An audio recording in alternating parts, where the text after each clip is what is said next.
예를 한번 들어보도록 할게요. 제가 작년에 예비고일 설명회를 처음 했어요. 제 예비고일 설명을 처음 했다는 얘기는 2028에 대해서 작년에 지금 고등학교 1학년 친구들이 처음 이제 중3일 때 이 입시 어떻게 될 거냐라고 처음에 제가 뭐라고 얘기했냐면 내신 5등급제 10%가 쉽다라고 사람들은 자꾸 얘기했는데 안 쉽다.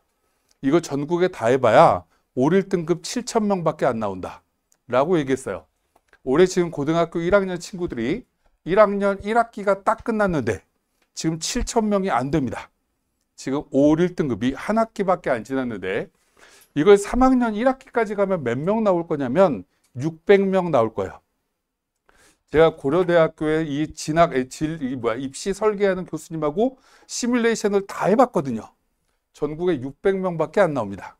그래서 이 입시는 그냥 내신의 변별력이 너무나 큰 입시다 라고 생각하셔야 돼요. 근데 제가 작년에 이렇게 얘기를 했더니 저쪽에 대치동 쪽에서나 입시를 잘 모르는 사람들은 내신 10% 쉬운데? 라고 자꾸 얘기를 해요. 그래서 제가 뭐라고 얘기를 했냐면 니들이 공부해봐라. 내신 쉽지 않다. 왜? 국어, 수학, 영어, 사회, 과학, 한국사를 한 과목 1등급 받는 건 10%지만 6과목을 각각 1등급 받는 건 각 과목에 덕후가 있기 때문에 실제로 무언가 한 과목에 결손이 생긴다. 저도 우리 아이들이 중학교 2학년이에요. 중학교 2학년인데 저희 아들은 수학을 너무 좋아하고요. 과학을 사랑합니다. 그런데 영어를 열나 싫어하고요. 국어 별로 좋아하지 않아요. 대부분 아이들이 이래요. 과목마다 좋아하고 싫어하는 게 있기 때문에 그런 거죠. 그럼 오늘 이제 첫 번째 몇 가지만 얘기를 한번 해보도록 할게요. 제가 유튜브를 생각보다 꽤 많이 봅니다. 남들은 뭐라고 얘기하나. 그래서 어저께도 몇 명을 봤는데 입시를 잘 모르면서 그냥 보이는 대로 막 얘기하더라고요. 제가 하나씩 얘기를 한번 해보도록 할게요. 서울대 2028의 얘기가 나왔습니다.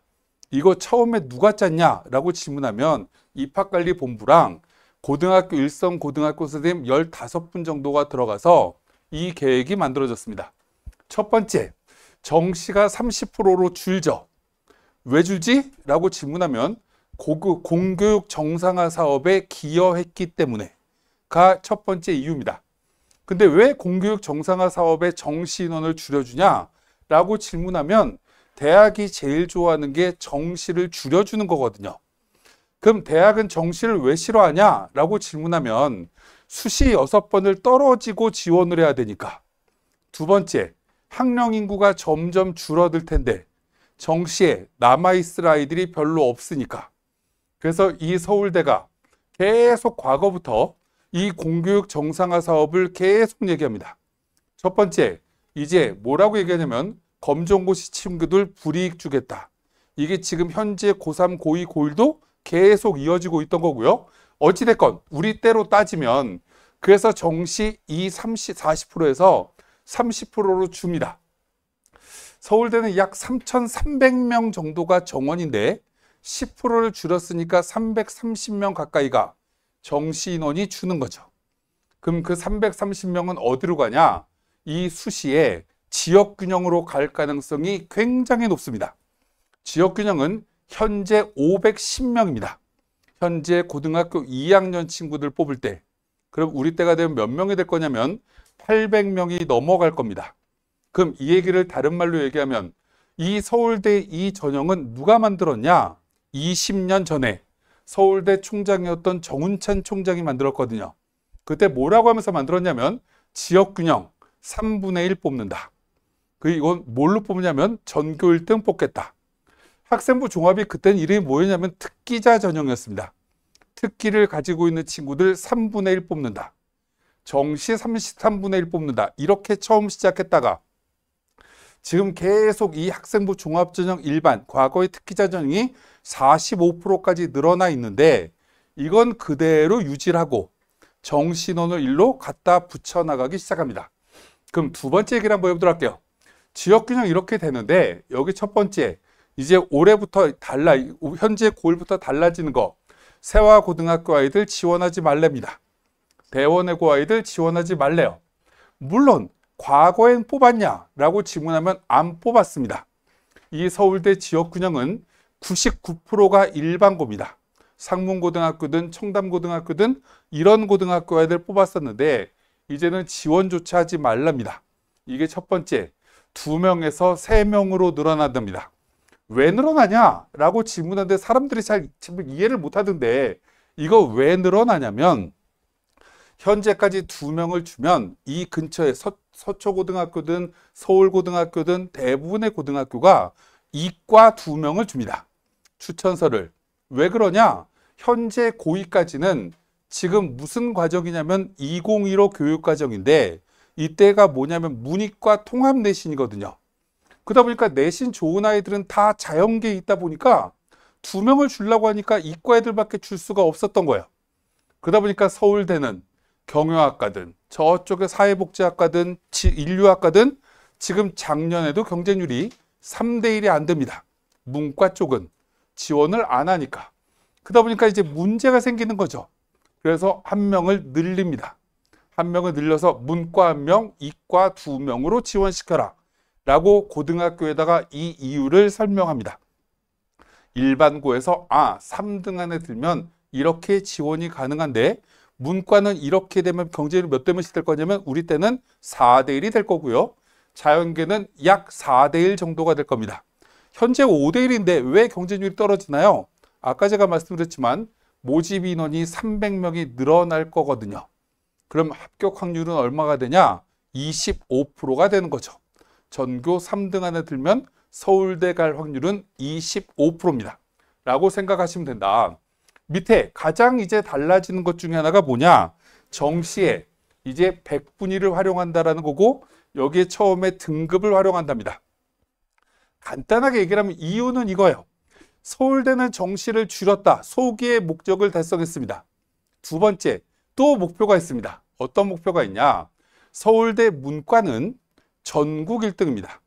그럼 이걸 다른 말로 얘기하면 서울대 제일 낮은 학과, 정시에서 뽑을 때 제일 낮은 학과는 식품영양학과일 수도 있고요. 인류학과일 수도 있고요. 농경제학과일 수도 있고요. 불어교육과 이런 외국어 교육과가 있습니다. 여기랑 연대 경영학과랑 동시에 붙으면 어디 갈까요? 라고 질문하면 놀랍게도 95%가 서울대 갑니다. 그래서 문과는 걱정이 없다. 서울대 문과로 뽑으면 이 아이들은 도망갈 이유가 1도 없습니다.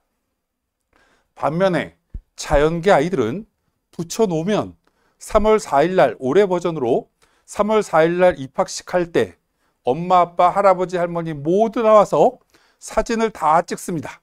서울대 앞에서. 그리고 4월 달이 되면 도망갑니다. 어디로요? 학원으로. 학교로.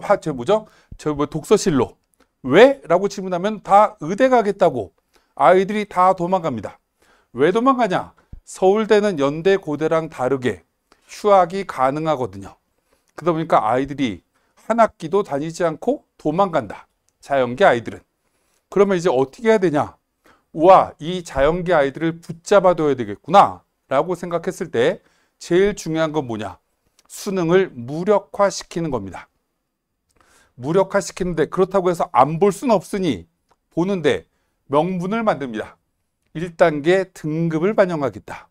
국어, 수학, 영어, 탐구, 한국사까지 등급을 활용한다는 얘기는 1등급을 받으면 1등인 거고요. 4% 안에 들면 영어는 90점 맞으면 1등급이니까 이것도 1등이 되는 거고요. 한국사는 40점 맞으면 1등급이니까 이것까지 반영하는 겁니다.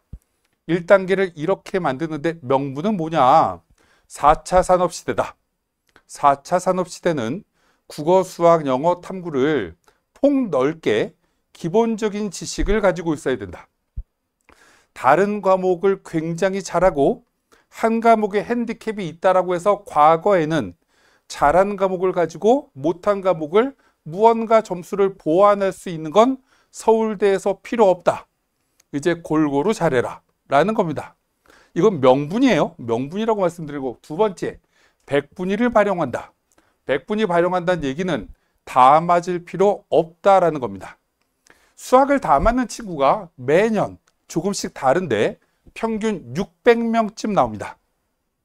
그러면 수능을 40만 명 시험 본다라고 하면 1%가 몇 명이 되는 거죠? 400명이 되는 거죠. 4,000명이 되는 거죠. 4,000명이 넘어가면 다 맞은 아이들은 100분위가 99가 나옵니다. 그런데 다 맞은 아이가 이 4,000명 이하가 되면 백분위가 100이 됩니다. 그래서 대부분 다 맞은 아이는 600명밖에 안 나오니까 당연히 백분위가 100이 나옵니다. 근데 어떨 때 수능을 가만히 보면 두 문제가 더럽게 어렵습니다. 그래서 하나 틀리는 애들이 다반사야. 그래서 하나 틀린 애들까지도 4,000명이 안 나옵니다. 대부분 수능이. 그럼 하나 틀려도 4,000명이 안 되면 백분위가 몇이 나올까요? 100이 나오는 거죠. 그렇게 해서 하나 틀려도 돼. 이걸 현재 버전으로 하면 야, 수학 30번 굳이 맞아야 되니? 라는 얘기랑 똑같은 겁니다. 국어 작년에는 1등급이 91점이었습니다. 2점짜리 하나 틀린 애가 4,000명이 안 됩니다. 그럼 그것도 어떻게 되는 거죠? 백분위가 100이 나오는 거죠. 하나쯤은 틀려도 돼. 그럼 모두 다 백분위가 100이야. 이렇게 만들어주는 겁니다. 더 재밌는 건 이거 의대 관점인 거고, 밑으로 내려가면 다 맞은 친구가 오지 않죠. 1등급보다 조금 높은 애들이 옵니다. 그럼 국어 91이라고 얘기했으니까 91점 맞은 애랑 100점 맞은 아이는 원래 점수가 9점 차이죠. 100분위로 하면 몇 점 차이죠? 100이랑 96이니까 4점 차이 납니다. 9점을 4점으로 줄여버리는 겁니다. 수학은요, 88점까지가 1등급입니다. 매년 수학이 88점 맞은 아이랑 100점 맞은 아이랑 12점 점수가 차이가 나는 게 아니라 4점으로 줄여버리겠다라는 겁니다. 그러면 이제 서울대의 기본적인 전략은 골고루 과목을 무언가 한 과목의 핸디캡이 없이 그냥 너무 잘할 필요 없고, 너무 잘하면 니네 의대 가고 그 다음에 치대 가고, 이건 백분위 100에 가까워야 되겠지만 밑으로 내려가면 핸디캡 있으면 안 된다 라는 겁니다. 기본적으로 이렇게 반영하겠다. 근데 더 중요한 건 교과 역량이 40%고요 수능이 60%입니다. 그럼 이 얘기를 다른 말로 얘기하면 수능이 600점이면 내신이 400점이라는 얘기가 되는 거죠. 그러면 내신이 40점이면 수능도 60점이 되는 겁니다. 백분위는 백분위가 100이죠. 국어 100, 수학 100, 탐구 100만 잡아도 300점이 됩니다. 300점을 60점으로 줄이면 5분의 1이 되는 거죠. 그죠? 그러면 5점 차이 나는 애가 1점으로 주는 겁니다. 내신은 40점 반영한답니다. 물론 모두 다 1등급이 40점, 모두 다 5등급은 빵점이냐? 그렇지 않습니다. 모두 다 5등급 맞으면 30점 줄 겁니다. 기본 점수 30점. 그러면 이게 6단계이기 때문에 각각의 점수는 몇 점씩 차이 날 거냐면 2점씩 차이 날 겁니다. 그러면 실제로 A프라고 A는 2점 차이 나는구나. 이건 다른 말로 얘기하면 수능이 거의 10점의 변별력이 생길 수도 있겠구나. 근데 백분위는 그렇게 점수가 벌어질 리가 없습니다. 다시 얘기하면 국어 백분위 100과 97, 서울대 온 애들은 97 이하는 못 올 거거든요. 그럼 97, 97, 97을 맞으면 3점씩 빠지는 거니, 와, 이렇게 점수를 맞고 내신이 만약에 좀 떨어지면 서울대는 못 간다 라고 생각하시면 됩니다. 그럼 안 가면 되죠. 내신 망하면 기본적으로. 그럼 이 얘기를 딱 보는 순간 우리는 어떤 생각을 하면 되냐면, 자사고를 가면 이제 수능으로는 서울대 들어가기가 어렵구나. 외고를 가도 수능으로 대학 가기는 어렵겠구나. 그럼 뭘로 가야 되지? 수시에 아까 제가 말씀드린 과거의 특기자 전형에서 일반전형으로 넘어온 이 1,500명을 뽑는 걸로 가겠다라고 생각하면 서울대는 경쟁력이 있는 거지만 못 가네? 이러면 기본적으로 서울대는 안 가라고 생각하시면 됩니다. 근데 중요한 건 서울대가 이렇게 만들면 이걸 딱 주목하는 대학이 있습니다. 그게 어디냐? 자기가 넘버원이라고 주장하는 연세대학교입니다. 연세대는 서울대랑 완전히 독립적으로 입시 전형을 짭니다. 왜요? 똑같이 짜면 서울대 다 뺏길 테니. 그래서 현재건 과거건 미래건 항상 연세대는 서울대 걸 보고 반대로 짭니다. 그래서 다시 얘기하면 그러면 실제로 연대는 아마도 아직 발표 안 했지만 정시의 내신 변별력 없앨 겁니다. 점수 차이를 거의 두지 않을 거다. 소수점 점수 차이로 무언가 동점자만 가려낼 거다라고 보시면 됩니다. 경희대는 관심 없으시죠? 관심 없을 거기 때문에 넘어가도록 할 텐데 그냥 기본적으로 이거 수시에서 이렇게 뽑는데 이건 별로 중요하지 않을 것 같아서 넘어가도록 하고, 근데 하나 알아둬야 될 것 중에 하나는 이렇게 뽑는 게 정시에 하나 있습니다. 이게 뭐냐? 고려대가 제일 먼저 만들어 놓은 겁니다. 고려대가 제일 먼저 만들어 놓은 게 우리는 서울대 쫓아가기도 애매하고 저쪽에 연대 쫓아가기도 애매한 게 고려대인 거죠. 근데 서울대 쪽에 가깝게 짜는 게 어찌 보면 더 나은 겁니다. 왜요? 연대랑 동시에 붙어서 이길 수 있다라고 확신이 들면 그대로 연대랑 붙어야 되지만 잘 모르겠으면 굳이 붙을 필요가 없죠. 그래서 고려대는 지금도 이렇게 선발합니다. 이렇게 선발한다는 얘기는 내신을 반영하는 수능 전형이 있고 내신을 반영하지 않는 수능 전형이 이렇게 있다. 그럼 다른 말로 얘기하면 이거 계속 있을 거다. 경희대가 처음 이걸 고려대 걸 벤치마킹해서 미리 먼저 선점해서 발표해서 학교의 홍보 효과를 노리는 면이 있지만 실제로 수능만 가지고 뽑는 전형은 서울대 빼고는 다 있을 겁니다. 그래서 제가 아까 서울대는 안 가라고 하면 나머지 대학교는 이렇게 뽑는다. 의대도 그렇고 치대도 그렇고 약대도 그렇고. 그럼 우리는 이제 이걸 딱 보는 순간 이제 여러 가지 고민을 하나하나씩 좀 해보면 될 것 같고요. 고등학교를 제가 이제 하나